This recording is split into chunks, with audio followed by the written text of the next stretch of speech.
नमस्कार साग मैंने जय जगन्नाथ। काली 4टा बेले छात उपर आसला मुझे ड्यूटी लगी पड़ी 2 किलो बादाम आनी स्वामी कहले भाजिकी रखीदे आ भाजु भाजु कड़ेईर यही अवस्था कली। देखुना मंजी भजा शेष में कड़ेईर ये अवस्था एडे बड़ खंड टेका चक्की कुआड़े पड़ेगा जे मुझे अता पता खाइलिनी आ बों गाड़ी शुणा दुईटा बादाम मଞ୍ଜି ढांचा देदेली आ मुझे भल भाव में सफा कर डबारे पूरे रखीदेली। एपटे संध्या समय मामू माई आसी पहुँची गली आ कथार ना देढ़शुर को आड़ छाड़ा आ मराशुर को दिग छाड़ा मुझे दिग छाड़ी अगर दिग छिड़ा हुई मामू माई टे भिडियो बनईदेली।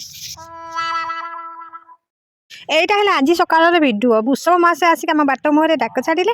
ଏବେ ବିସ୍କୁଟ 2 ଖଣ୍ଡ ଆଣିକି ତାଙ୍କୁ ଖୁଆଇଲା ବେଳକୁ ମୁଁ ମୁଁ ଯାହାକୁ ପଠେଇଲି କ୍ୟାମେରା ଆଣିବା ପାଇଁ ମହାଶୟ ଏବେ ଚାଲି ଚାଲି ପଳେଇଲେଣି। ତାଙ୍କ ପଛେ ପଛେ ଦେଖୁନାହାନ୍ତି ଲକ୍ଷ୍ମୀ ଠାକୁରାଣୀ ଆସିକି ଆମ ଦାଣ୍ଡ ଦୁଆରେ ଛିଡ଼ା ହେଲେଣି। ଆମ ଓଡ଼ିଆ ଘର ମାନଙ୍କରେ ଘରର ଝାଡ଼ୁରେ ଲକ୍ଷ୍ମୀ ଠାକୁରାଣୀ ବାସ କରନ୍ତି ବୋଲି କହନ୍ତି। ତେଣୁକରି ଝାଡ଼ୁ ଏବେ ଆମ ଦାଣ୍ଡ ଦୁଆରକୁ ଯେବେ ଆସିଯାଇଛି ବୋଉ କହିଲେ 2-4 ମୁଠା ଝାଡ଼ୁ ରଖିଦେ। ମୁଁ ଭଲ ମନ୍ଦ ବାଛି 2-4 ମୁଠା ଝାଡ଼ୁ ରଖିଦେଲି। ତାଙ୍କର ଲୋଭ ତ ଆହୁରି ବଢ଼ିଗଲା। ସିଏ କହିଲେ ଆଉ 4 ମୁଠା ରଖିଦେ। ଆହୁରି ପୁଣି 4 ମୁଠା ବାଛି ମୁଁ 8 ମୁଠା କରି ରଖିଦେଲି। ସିଏ କହୁଥିଲେ 250 ଟଙ୍କା ଆମ ବୋଉ ତାଙ୍କୁ 200 ଟଙ୍କା ଦେଲେ। ମୁଁ ବି ଛାଡ଼ିବା ଜନ ନୁହଁ। ମୁଁ କିନ୍ତୁ ମାଗଣାରେ ଆଉ ଗୋଟେ ଛୋଟ ମୁଠାଟେ ତାଙ୍କଠୁ ମାଗି ଆଣିଲି। ମାନିକରି ଆମକୁ 9 ମୁଠା ଝାଡ଼ୁ ଦେଇକି 200 ଟଙ୍କା ନେଇ ପଳେଇ ଗଲେ। ତେବେ ଆପଣମାନେ କୁହନ୍ତୁ ତ ଏମିତି କେବେ ବାର୍ଗେନିଂ କରିକିନା ଆପଣମାନେ ଜିନିଷ କିଣନ୍ତି କି? ମୁଁ କିନ୍ତୁ ସବୁବେଳେ ଏମିତି ବାର୍ଗେନିଂ କରେ।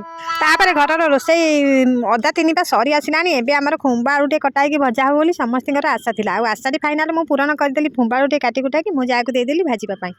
ଏହି ଖୁମ୍ବ ଆଳୁଟି ଆମ ବାଇରୁ ଆସିଥିଲା। ଆପଣମାନେ କେବେ ଖୁମ୍ବ ଆଳୁ ଏମିତି ଖାଇଛନ୍ତି କି? ଆପଣମାନେ ଯଦି ଖାଇଛନ୍ତି ତାହେଲେ କେମିତି ଲାଗେ ମୋତେ ନିଶ୍ଚୟ କମେଣ୍ଟ କରି କହିବେ। ଆଉ ଭିଡ଼ିଓଟି ଭଲ ଲାଗିଲେ ଲାଇକ୍ କମେଣ୍ଟ ଏବଂ ସେୟାର କରିବେ। ଆପଣମାନେ ଯଦି ନୂଆ ଅଛନ୍ତି ମୋ ଚ୍ୟାନେଲରେ ସବସ୍କ୍ରାଇବ୍ କରିବେ।